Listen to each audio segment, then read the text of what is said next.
Então, obrigado. Bom dia, professor Baldo. Bom dia, professora Lacoque. Bom dia, equipe de gestão. Bom dia, equipe da Prodegesp. É um prazer estar aqui, fazendo uma conversa, né, com vocês sobre esses dois assuntos que a Carla colocou. Eu dividi essa apresentação em 4 momentos. O momento de eu me apresentar, mostrar quem eu sou, né, para quem não me conhece. Depois, o momento de mostrar um pouco a SEAD, mostrar um pouco o que a gente tem feito, como é feito, as coisas acontecerem por lá. E também, depois, os 2 momentos da palestra, né? Vou tentar ser mais sucinto possível, para a gente poder aproveitar aí o tempo para alguma dúvida e dar sequência nos assuntos. Vou compartilhar aqui uma tela. Está me apresentando, então. Então, meu nome é Luciano Patrício Souza de Castro, tenho 51 anos, eu nasci em Porto Alegre e mudei para Curitiba, muito pequeno, e estou em Florianópolis desde 83, há 37 anos. Sou casado com a Juliana, uma arquiteta formada na UFSC. Sou pai da Laura, 16 anos. Minha graduação é em desenho pela UDESC e mestrado e doutorado pela UFSC. Profissionalmente, eu trabalhei minha vida inteira, desde os 18 anos, na área de design gráfico, atuando em empresas como a Marisol, indústria do vestuário, lá em Jaraguá do Sul, e trabalhei no sistema de ensino e energia, né, no Florianópolis, onde trabalhei 15 anos como diretor de arte da editora. Fui um dos pioneiros, montei a editora do Energia, responsável pelo projeto gráfico e finalização de todo o material didático que era feito pelo Energia, desde o infantil até o ensino médio. Durante esse tempo fiz o mestrado, o doutorado na UFSC. Também no Energia eu montei o curso de design, que está em vigor até hoje, né, o curso de design na Faculdade de Energia, juntamente com administração, ciências contábeis e sistemas de informação.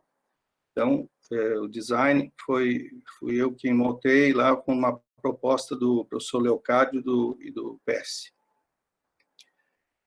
Como docente, atuei nas faculdades de energia, também fui coordenador do curso, e atuei também na Faculdade Espardal, ali na Trindade, e também como professor voluntário na UFSC, na época do mestrado, no antigo curso de design que se chamava Comunicação e Expressão Visual, ali no...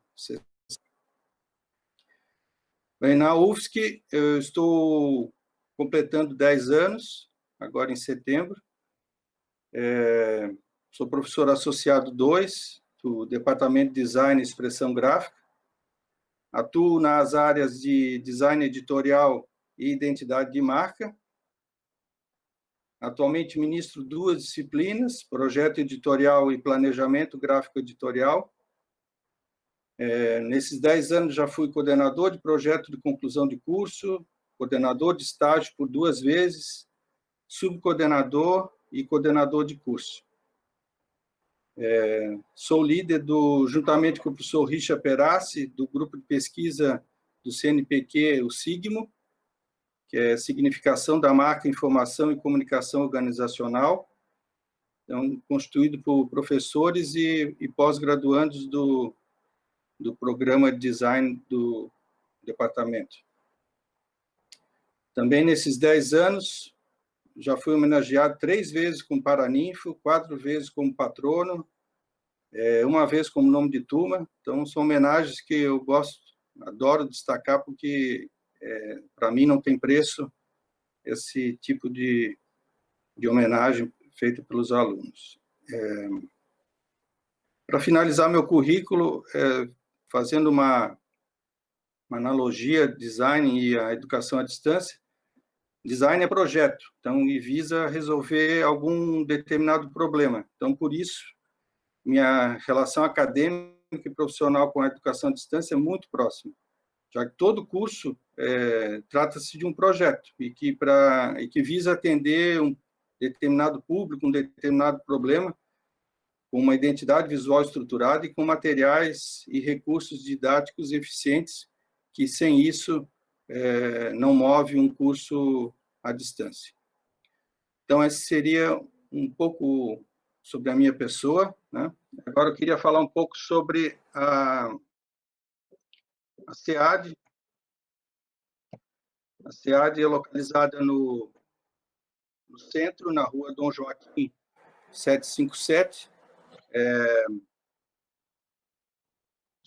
chamado FI2, Espaço Físico Integrado 2, e também funciona um pouco da SEAD no novo prédio socioeconômico com 2 salas, né? Era um pouco mais, mas o espaço foi um pouco reduzido. Nós temos hoje 2 salas lá em cima cedidas pelo socioeconômico, onde funciona o Núcleo AB, onde são gerenciados 7 cursos de educação à distância da UFSC, mantidos pela CAPES, 5 licenciaturas e 2 bacharelados. Com um total hoje de 800 alunos, mais ou menos, né? Entre alunos formandos e alunos ainda em processo de abandono, querendo retornar, mais ou menos essa quantidade. A SEAD tem uma equipe de em torno de 15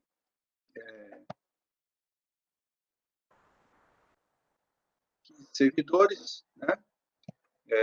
10 atuam na sede no centro e 5 atuam no socioeconômico pertencentes ao Núcleo AB. Desses 10, 5 são altamente técnicos assim na área de TI, na área de audiovisual, né? Temos o Peri, o Dilney, né? Temos o Fábio, a Sônia, o Vilton na parte de TI. Então, são cargos assim que são fundamentais para o andamento de todos os projetos e atividades dentro da SEAD.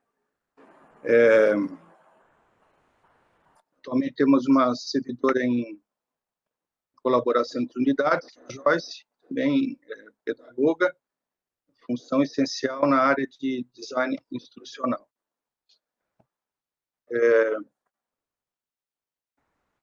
Como ações, a SEAD visa atender aí as demandas da estrutura administrativa, gabinete, pró-reitoria, secretarias, sempre formando parcerias com toda a gestão, né, e por meio de soluções tecnológicas com produção audiovisual, gráfico editorial, realidade aumentada, produção textual, roteirização. Então, apesar do nosso tamanho da nossa equipe, a gente tenta atender com maior presteza e maior dedicação essas parcerias. Uma ação que a SEAD firme e forte nesse sentido é a institucionalização da EAD, envolvendo ações para constituir a educação à distância de uma forma ampla e reconhecida com todos os servidores, estudantes e comunidades. Recentemente, a gente desenvolveu essa resolução normativa, essa aqui é a minuta, que está em análise na Pró-Reitoria de Graduação, uma comissão formada por alguns professores, né? Eu fui presidente dessa comissão, que trata da oferta de disciplinas à distância em cursos presenciais, né? Segundo a portaria do MEC 2117.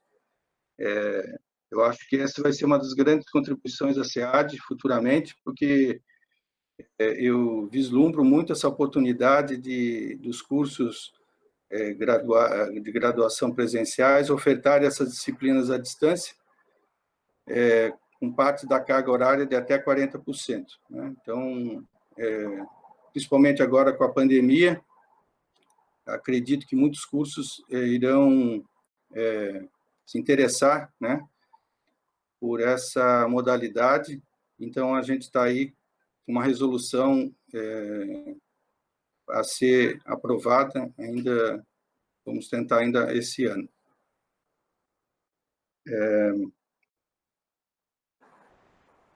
Ainda uma proposta que a SEAD também estuda é a questão da resolução 002 do CUN 2007, né, que dispõe sobre a educação à distância na readequação da oferta de cursos totalmente à distância da UFSC, né, sem fomento da CAPES.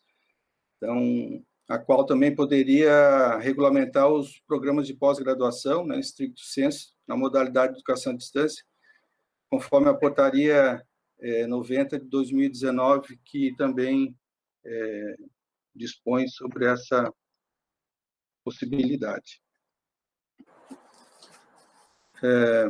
A SEAD também promove cursos e capacitações. Eu vou mostrar aqui um pouquinho como acontecem esses cursos.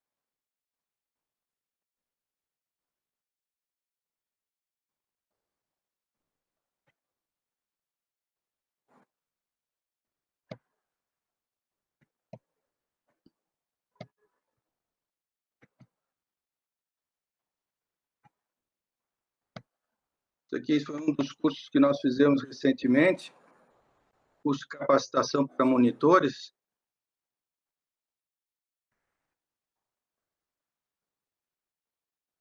Então, é um curso no Moodle, mas utilizando linguagem HTML, CSS, JavaScript.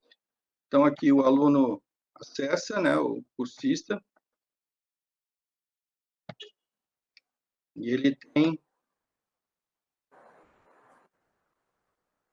uma interatividade aqui com os conteúdos, né, que são dispostos, alguns recursos ativos.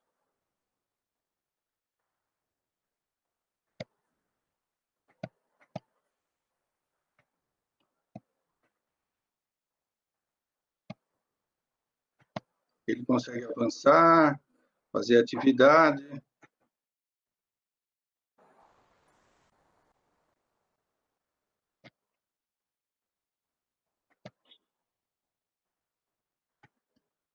Fizemos recentemente também um curso para o PIAP.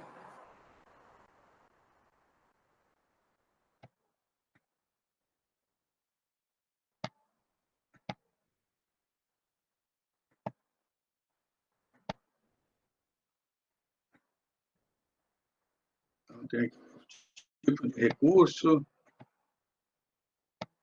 buscando sempre interatividade com o aluno, né?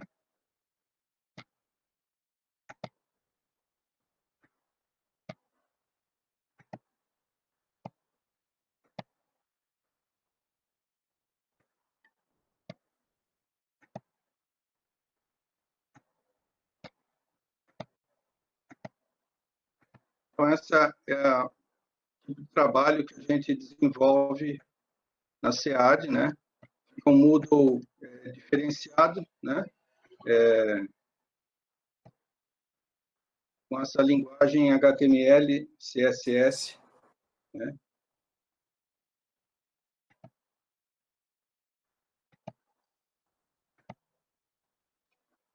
Esse aqui é outro curso que estão desenvolvendo em parceria com a Secretaria de Assuntos Internacionais, com o Lincoln.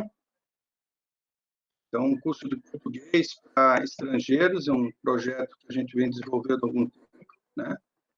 Então, aqui, como vai ficar esse curso, né? Um curso de 20 horas, com 10 módulos.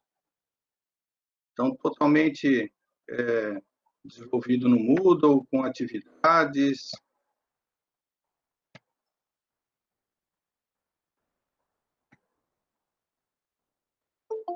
Alfabeto, som.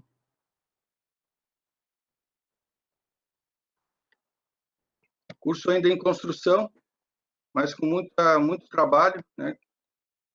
Eu e o Lincoln estamos firmes e fortes aí nesse projeto para atender aí os alunos estrangeiros antes de chegarem na universidade, né, já terem uma base do português para o seu bom desempenho aqui na nossa universidade, na cidade, etc.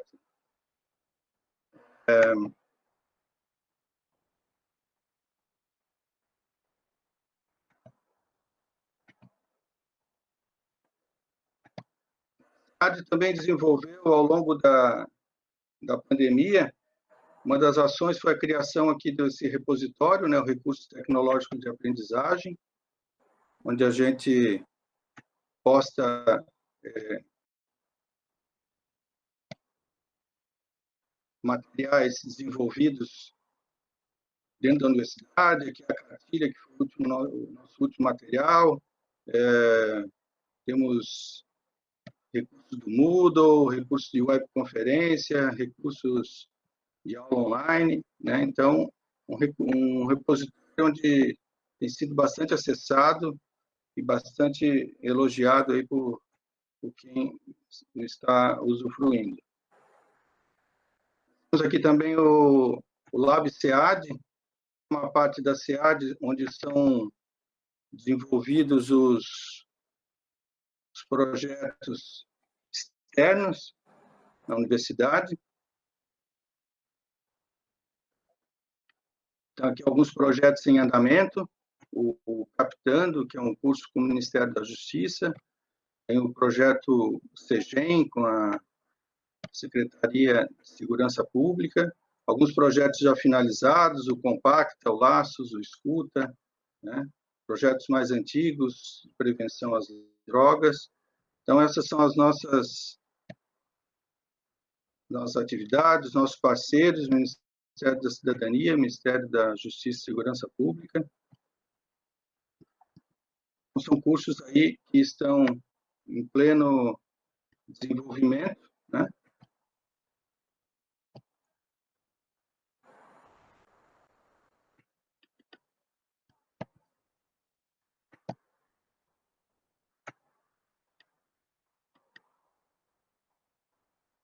Vou mostrar aqui só um pouquinho. Essa tecnologia que a gente desenvolve nos projetos, a gente busca trazer para a SEAD. Tá? Eu acho que isso é uma grande contribuição que esses projetos trazem, tanto a linguagem de programação, de desenvolvimento do Moodle, que pode ver que é muito similar ao que a gente desenvolve na SEAD, porque isso aqui é um verdadeiro aprendizado, né, nessa questão de tecnologia. Que também linguagem HTML, né, os vídeos.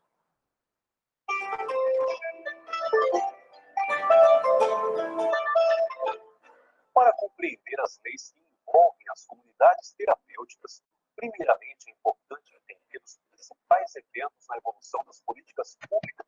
Então, isso aqui é um Compacta, foi um curso oferecido para profissionais de comunidades terapêuticas. Terminamos do ano passado, capacitou 1.696 pessoas, 2.000 inscritos. Foi um grande sucesso esse curso. E todo contoria, né? Um projeto que foi teve um alcance bastante significativo, né? Então, aqui a interatividade, curso disponindo todo esse conteúdo em PDF também para o aluno baixar, né? Então, são cursos que são desenvolvidos aí ao longo desse projeto. Todos licenciados aqui com as licenças.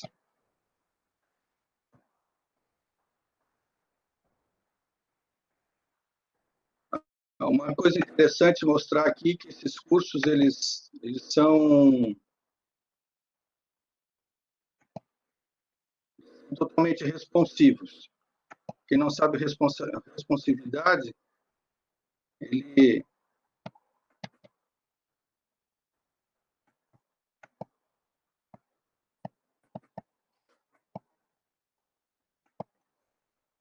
Ele funciona para um desktop, para um smartphone, por exemplo. Então, essa telinha aqui do lado à esquerda, a gente vê como é que esse curso se comporta num celular, por exemplo. Então, isso aqui a gente, conforme dados que a gente extrai de questionários que são aplicados ao final dos cursos, a gente vê a quantidade de pessoas que acessaram por smartphone, por exemplo, né? Então, aqui a gente vê todo o curso, você consegue, isso aqui é a telinha, né, compatível com o smartphone, o curso totalmente se molda esse tipo de dispositivo, né?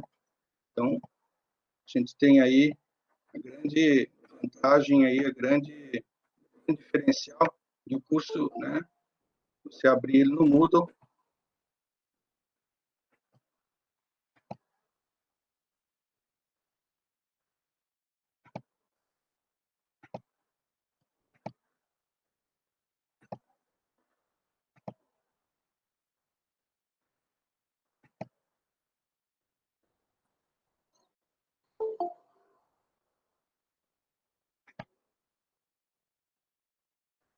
Um momentinho que tem gente querendo entrando aqui na reunião.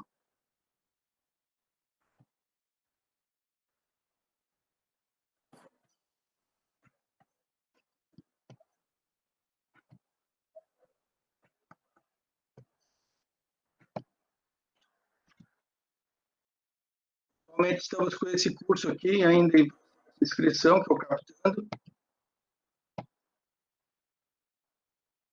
que inicia agora em setembro. O site dele já está pronto. Então, aqui tivemos a equipe em Brasília, gravando com o ministro da Justiça, o secretário da Senad, mais algumas autoridades. Então, o curso está prontinho já para o módulo 1, pronto já para iniciar. Esse curso vai ser para 5.000 pessoas, né, das mais diversas áreas. Estamos ainda com o processo de inscrição que vai até final de agosto. Estou captando. Só para me informar, né, eu gosto muito dessa área, de como é a minha área de trabalho no curso, toda a parte de marca, nome do curso, isso é totalmente da minha parte. Desenvolvimento da identidade visual depois fica com a equipe, mas a marca, isso aí tudo eu que desenvolvo. Aqui o processo de inscrição.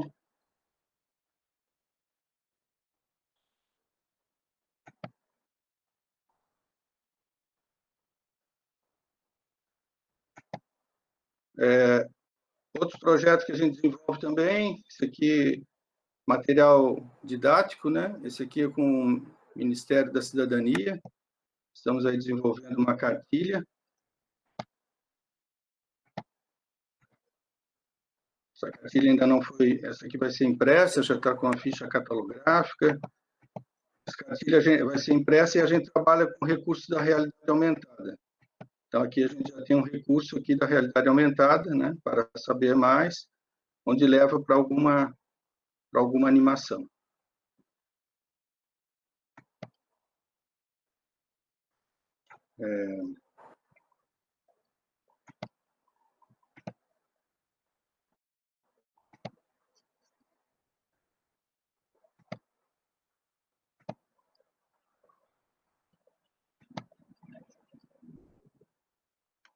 Bem, agora, entrando aqui na parte das ferramentas para o trabalho remoto e o protocolo para a realização de reuniões online, eu quis trazer um pouco, nessa primeira parte de ferramentas para o trabalho remoto, eu quis trazer um pouco de como a SEAD trabalha.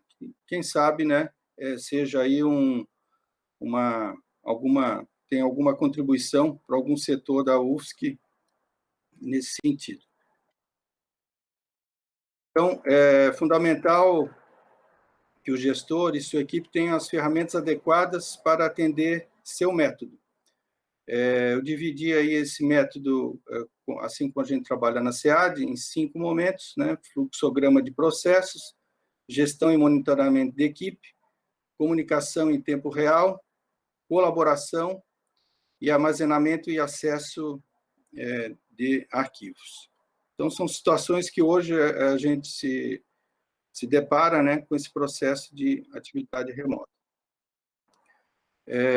Quanto à questão de fluxograma de processos, que são representações gráficas permitindo a descrição precisa e clara do sequenciamento dos processos, a gente tem 2 ferramentas online, que se chamam o Canva e o Lucidchart, que são 2 ferramentas online, gratuitas, que a gente consegue desenvolver fluxogramas e, assim, entender um pouco como é que funciona o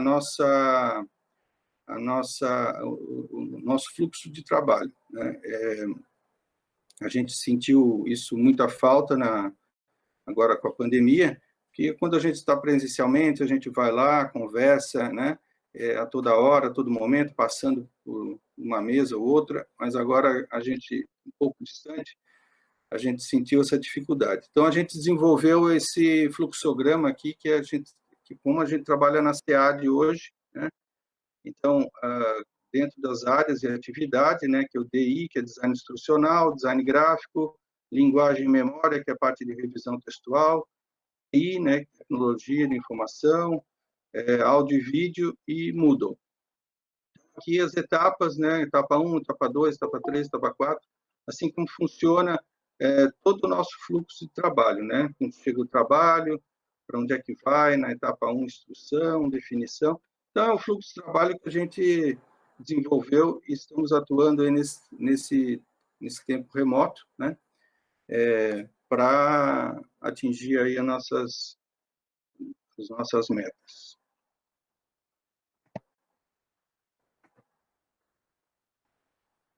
Só um minutinho, que eu acho que está querendo entrar alguém aqui.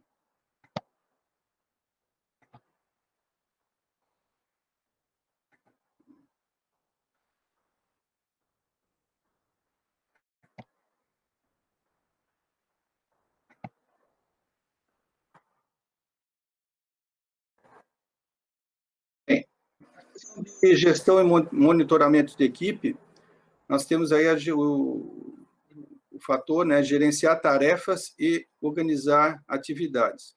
Então, a principal ferramenta que eu indicaria e que a gente trabalha na SEAD é o Trello, né? Então, o Trello é essa ferramenta que você consegue desenvolver todo esse gerenciamento. Aqui um exemplo aqui de um Trello da SEAD, né, num dos projetos. Então, a gente tem aqui o nome das pessoas, né, para quem você está questionando algo. Então, aqui você consegue anexar um arquivo, né? Você consegue mandar uma mensagem e a pessoa recebe instantaneamente no seu e-mail, né? Então, aqui você consegue anexar algum trabalho, né? E você marca as pessoas de acordo com a sua área, né? Então, a gente tem aí aqui todos os quadros aqui da SEAD, cada projeto a gente desenvolve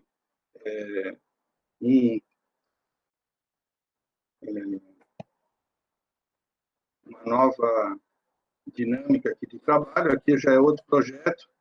Então, por exemplo, aquele curso do PIAP que eu apresento para vocês, aqui todo o histórico de trabalho dele, né? Módulo 1, módulo 2, módulo 3, módulo 4, pessoas que foram marcadas, os arquivos sendo feitos. É uma forma bem interessante. A gente faz, a gente pega aquele fluxograma que foi apresentado ali anteriormente e transpõe para cá, né, de acordo com a área. Então, aqui, ó, design instrucional, design gráfico, audiovisual. Então, vamos dizer que aquele fluxograma é uma planificação de como funciona o processo de trabalho, e aqui é o profissional, né? Então, aqui a pessoa é obrigado, né, a estar entrando no seu e-mail, recebendo as informações, acessando o Trello, sim, vai se construindo todo todo o trabalho.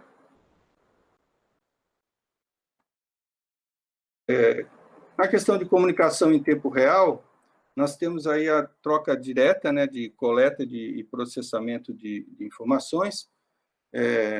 Temos aí ferramentas que a gente utiliza, utilizamos o Google Meet, né, que é esse que a gente está agora aqui conversando, né, com reuniões com até 100 pessoas.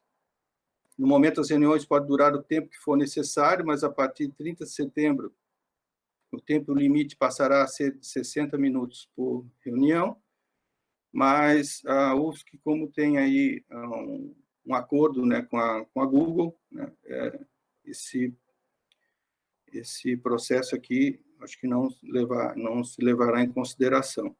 A gente terá mais oportunidades.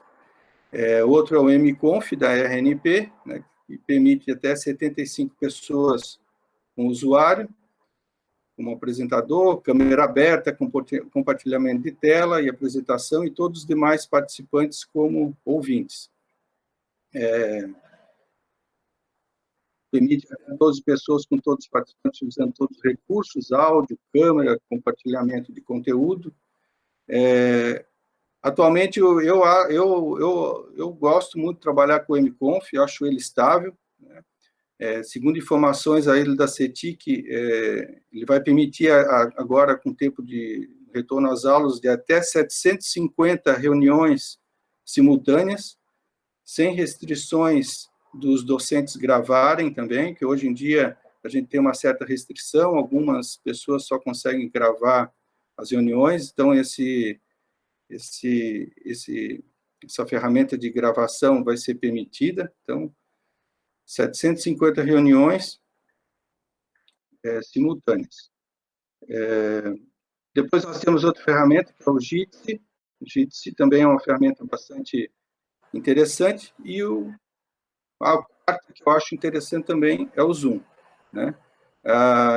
O MConf e o Jitsi, eles são plataformas abertas, né? Open source. Ou seja, o código delas, o código-fonte, permite que um usuário ali com mais habilidade em programação consiga criar seu próprio sistema a partir dela, né? Já o Zoom é limitado, ele é pago, né? E tem alguns problemas de criptografia, né? Quanto à questão de segurança.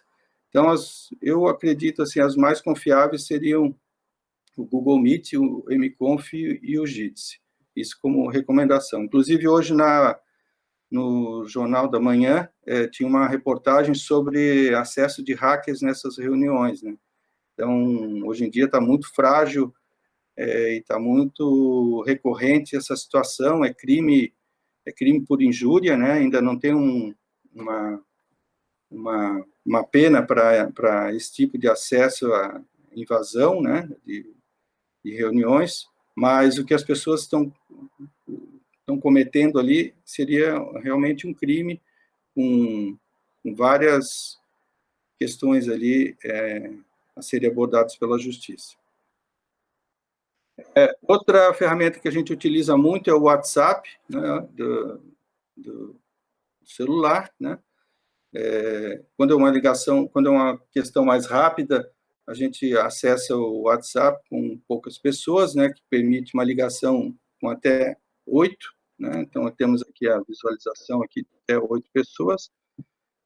E para quem é usuário da Apple, né, temos o iPhone, né, com FaceTime, que permite ligação de vídeo com até 32 pessoas na mesma chamada. É claro que todos têm que ter o mesmo tipo de sistema operacional iOS, né, mas é outro recurso.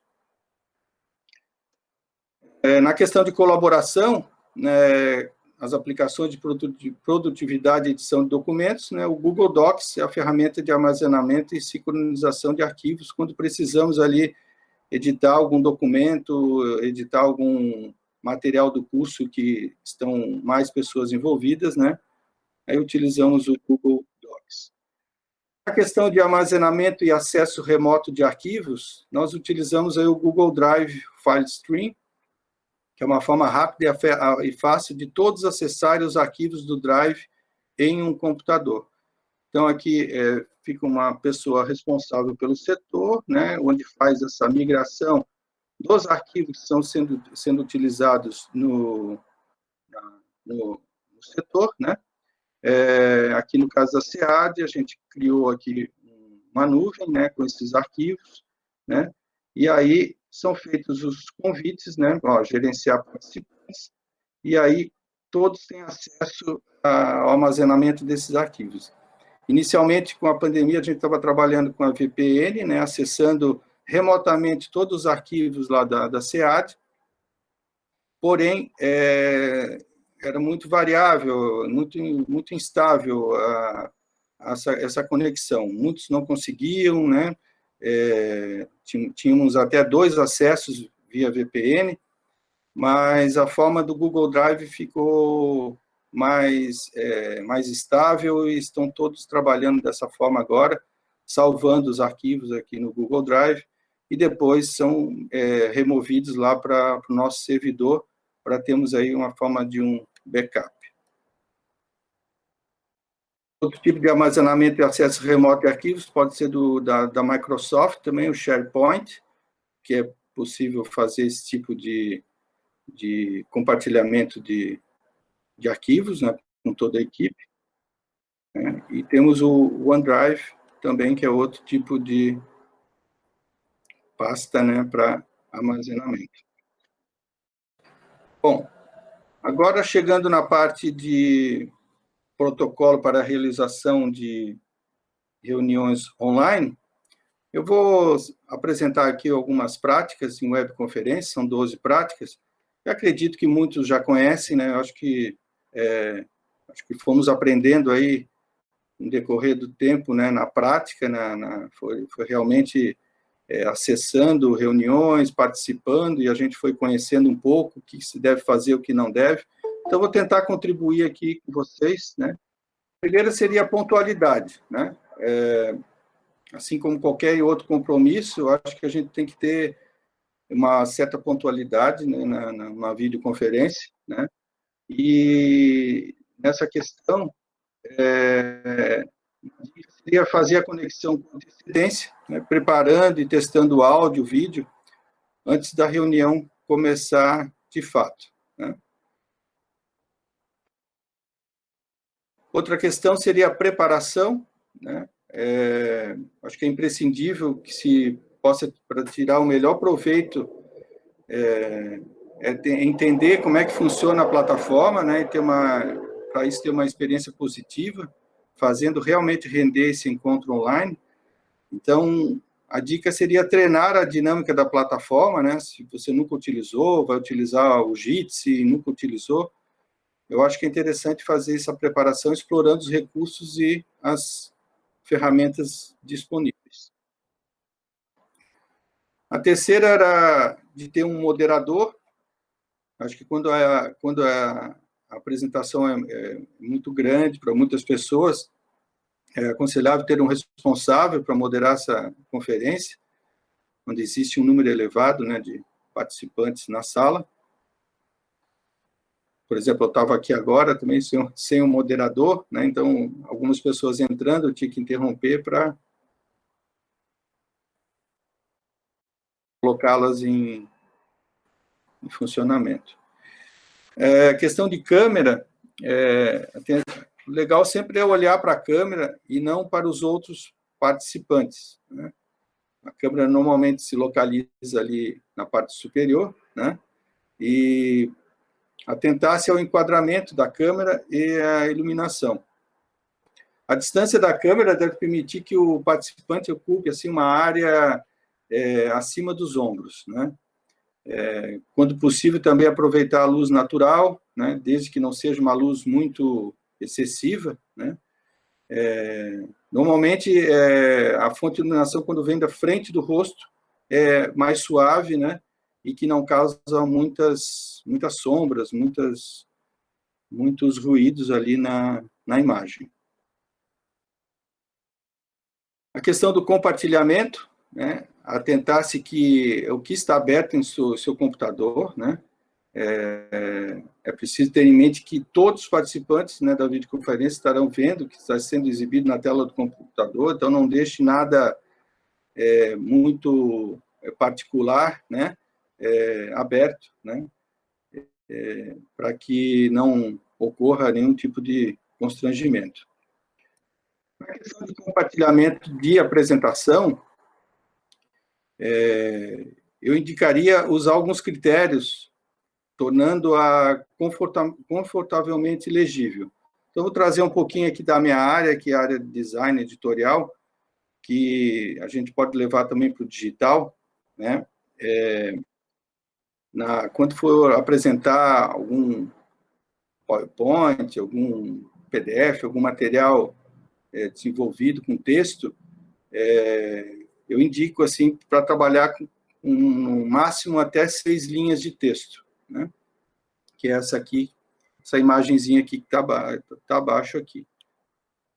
Então, até 6 linhas de texto. Cada linha ter no máximo 65 caracteres, incluindo letras e espaços. Isso aqui é uma teoria que a gente tem na área de editorial, que a gente tem que compor nossas linhas, tanto do impresso, e isso também é levado para o digital, trabalhar com até 65 caracteres.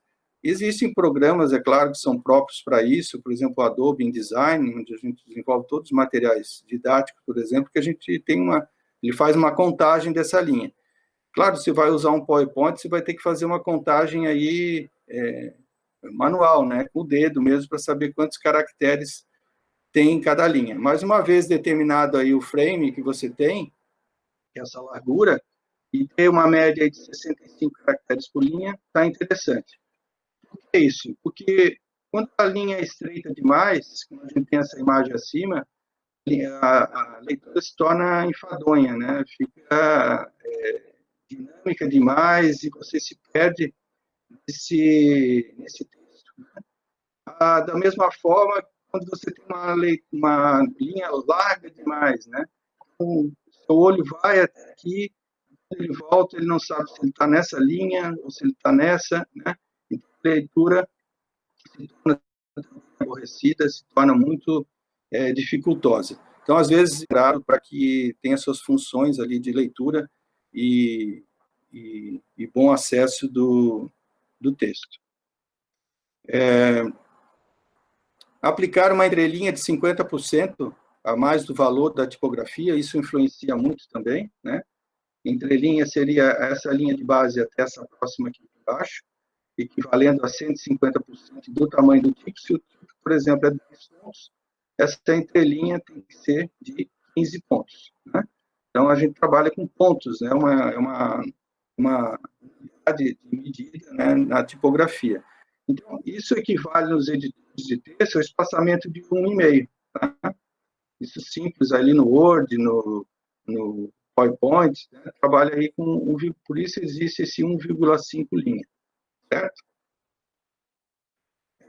Utilizar alinhamento à esquerda, ideal para leitura digital, né? Esse alinhamento aqui né, do lado esquerdo, né?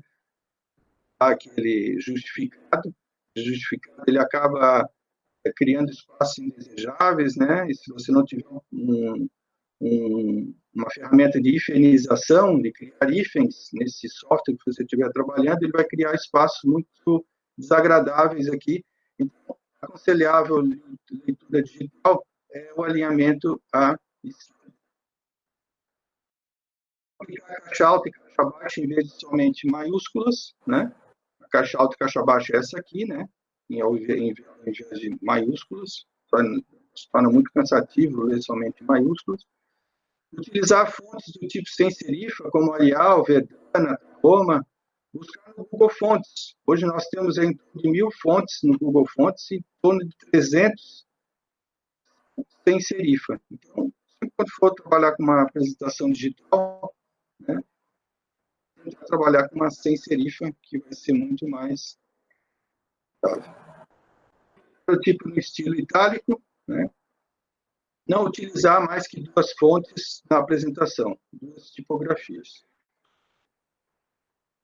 uma fonte de tipo com uma família com muitos estilos, no mínimo 4. Uma regular, que tenha um itálico, que tenha um bold. Em certas situações do texto, você pode querer destacar uma palavra itálica, uma palavra em inglês, por exemplo, querer destacar um bold, por exemplo. Então, muitas vezes, você vai escolher uma tipografia, só tem a regular e a bold. E aí você precisa colocar algo em itálico, então, verificar a família e ter vários estilos. Utilizar planos de fundo poluídos e multicoloridos, né? Então, situações assim de planos de fundo que tornam o texto praticamente ilegível. Seria uma situação que eu diria, consideraria ideal, né? Uma tipografia bem destacada aqui com um título. O texto foi composto de 6 linhas e comprimentos com no máximo 65 caracteres, ideais, né? 150%. O texto também está alinhado à esquerda, com tipografia sem serifia, apresentando 3 estilos de sua família. Isso seria um exemplo que eu consideraria interessante aí para uma apresentação digital. O áudio, solicitar os participantes a fecharem o áudio quando não estiverem falando, né? Usar o fone de ouvido, né? O retorno do áudio pode atrapalhar a reunião, né? Precisa estar atento para começar a falar e esquecer que está no mudo, né? De conexões muito instáveis, né, com um aspecto técnico, eu destacaria que seja mais interessante ligar a transmissão por vídeo e permanecer apenas com áudio.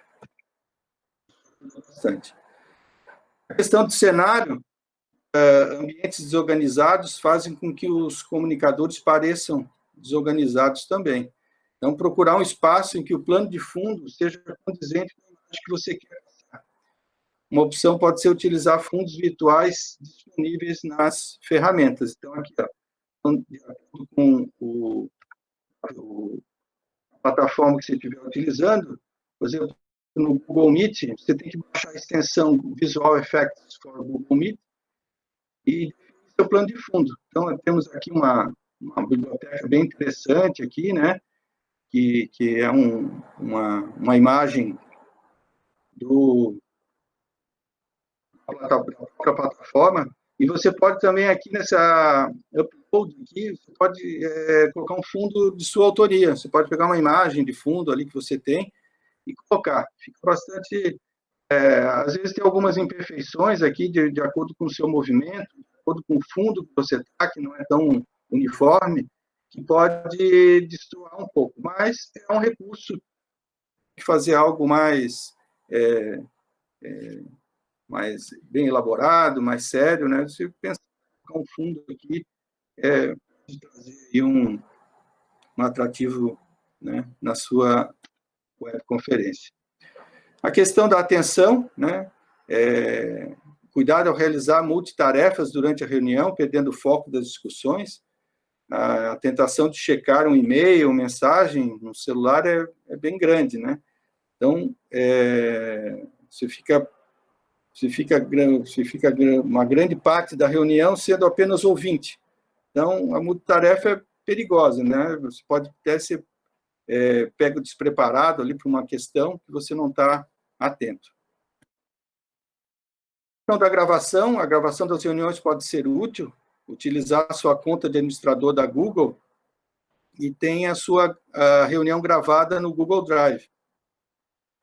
Assim como eu falei do MConf, que vai ter essa possibilidade das gravações, o Google Meet também permite essa gravação, onde você, após terminar a sua reunião ali, você tem ela já gravada numa pasta no Google Drive, né?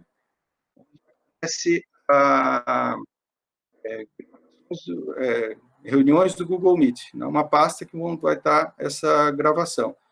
Eu já utilizei e funciona, é bem interessante, mas para isso você não pode utilizar a sua conta do Gmail, né? Você tem que utilizar a conta de administrador, no caso, login UFSC, né? luciano.castro, no meu caso, @ufsc.br. Eu tenho essa condição de ser o administrador e poder gravar no Google Drive.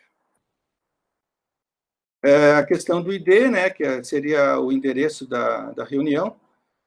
No Google Meet, eles expiram assim que encerra a reunião. Né? No mConf, você pode utilizar os links correspondentes às comunidades criadas por você. Né? Então, eu hoje, atualmente, tenho umas 7 comunidades lá no mConf, onde a cada grupo que eu realizo reuniões, eu utilizo aquele endereço, o pessoal já tem esse endereço. Né? O interessante é pedir para as pessoas não repassar esses links, esses endereços, né? Para que não haja nenhum problema de invasão desagradável. Bom, e por último, nós temos o webinar, que é hoje uma grande tendência aí de fazerem transmissões ao vivo, né, para uma grande quantidade de pessoas, uma grande audiência que interage aí via chat. Né? O mConf possibilita essa ferramenta em transmitir sessão. Então, você tem que ter, claro, um canal no YouTube, né? Você pode criar um canal, é a coisa mais simples, você criar um canal no YouTube, e ao criar uma reunião ali no mConf, você pode transmitir sessão, ter essa sua transmissão ao vivo, né, para todos, e com compartilhamento ali de questões, de participação via chat. Né? Então, webinar, eu acho que hoje é uma grande tendência aí de utilização e atingimento de grandes públicos. Né? Então, seria isso. Minha parte, espero ter contribuído, espero que vocês tenham gostado de conhecer um pouco da SEAD, o que ela faz, os recursos utilizados, e um pouco aí de contribuição nessas ferramentas que a gente utiliza tanto na SEAD, né, e pode ser utilizados aí por outros setores. Ok. Obrigada, professor Luciano.